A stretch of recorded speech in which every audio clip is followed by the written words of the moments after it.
جو روحیں تھی وہ چلائی ہیں. یہ کون سی روحیں ہیں؟ یہ وہ روحیں ہیں جو خدا کی اس کے بیٹے کی گواہی پر قائم رہے ہیں. آپ دیکھیں جب چرچ ہسٹری پڑھے نا تو چرچ ہسٹری میں ہمیں پتا چلتا ہے کہ مشنریوں نے کیسے کیسے دکھ اٹھائے ہیں.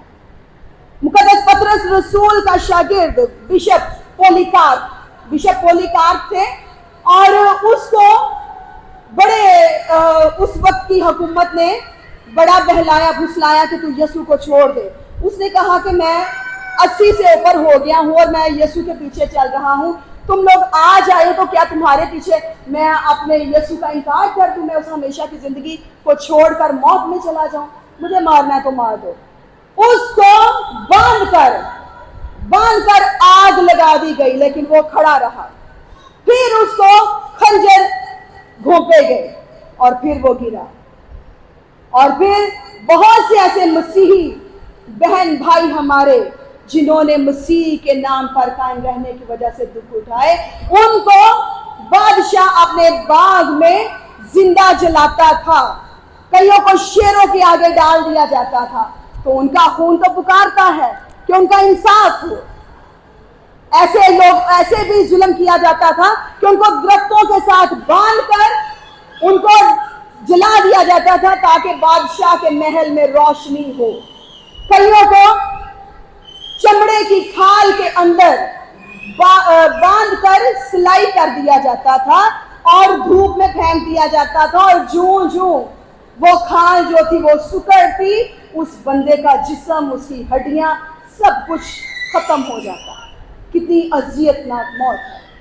لہذا ایسی تمام روحیں جو خدا کے پاک نام کی گواہی دینے کے لیے قائم رہی، اپنے ایمان پر قائم رہی، ہمیشہ کی زندگی کو انہوں نے چنا، انہوں نے اس موت کو قبول کیا کیونکہ انہیں پتا تھا کہ ہمیشہ کی زندگی، ہمیشہ کا اطمینان، ہمیشہ کی زندگی کا تاج جو ہے وہ صرف اور صرف یسوع المسیح کے قدوس اور پاک ہاتھوں میں ہے. اور پھر انہیں کہا گیا کہ تھوڑی دیر اور صبر کرو، اور بھی مقدسین ہیں، اور بھی لوگ ہیں جو مسیح کی گواہی دینے کے لیے، مسیح پر ایمان رکھنے کی وجہ سے ہلاک کیے جائیں گے، قتل کیے جائیں گے، مارے جائیں گے. ان کا بھی انتظار کرو. اور پھر قربان گاہ سے اور وہ بڑی آواز سے چلا کر بولی ہے، مالک قدوس و برحق تو کب تک انصاف نہ کرے گا اور زمین کے رہنے والوں سے ہمارے خون کا بدلہ نہ لے گا. اور ان میں سے ہر ایک کو سفید جامہ دیا گیا اور ان سے کہا گیا تھوڑی مدت آرام کرو جب تک تمہارے ہم خدمت بھائیوں کا بھی شمار پورا نہ ہو لے جو تمہاری طرح قتل ہونے والے ہیں. پھر ہم آ جاتے ہیں چھٹی مہر کی طرف.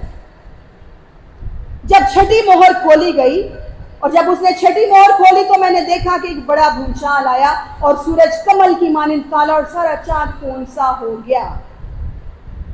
اب بھونچال جو ہے یہ الہی قدرت کا بڑا بھیانک ظہور ہے. عہد قدیم میں بھی، پرانے عہد نامے میں بھی بڑے بھونچال آتے رہے. اور یسایہ بیان کرتا ہے، یسایہ اپنے میرا 40ویں باب کی 20ویں آیت میں بیان کرتا ہے کہ زمین جو ہے وہ متوالے کی مانند ڈگمگائے گی. زمین جو ہے وہ متوالے کی مانند ڈگمگائے گی اور پھر زمین جو ہے یوں سرک جائے گی جس طرح سے جھونپڑی جو ہے وہ آگے پیچھے ہلائی جاتی ہے. اب آپ کی زمین کا اور جھونپڑی کا کیا مقابلہ؟ یہ سالڈ ہے، پتھروں کی بنی ہے، مٹی کی بنی ہوئی ہے. اور جھونپڑی کیا ہے؟ تنکوں کی بنی ہوتی ہے. یسایہ ہزاروں سال پہلے بیان کرتا ہے کہ زمین جو ہے متوالے کی مانند ڈگمگائے گی اور ایسے ہلے گی جیسے جھونپڑی جو ہے وہ ہلائی جاتی ہے. اب آپ دیکھیں کہ کس قدر شدید زلزلہ ہوگا. جب یسوع مسیح نے صلیب پر اپنی جان دی اور کہا کہ تمام ہوا، اٹ از فنشڈ، تو بھی زلزلہ آیا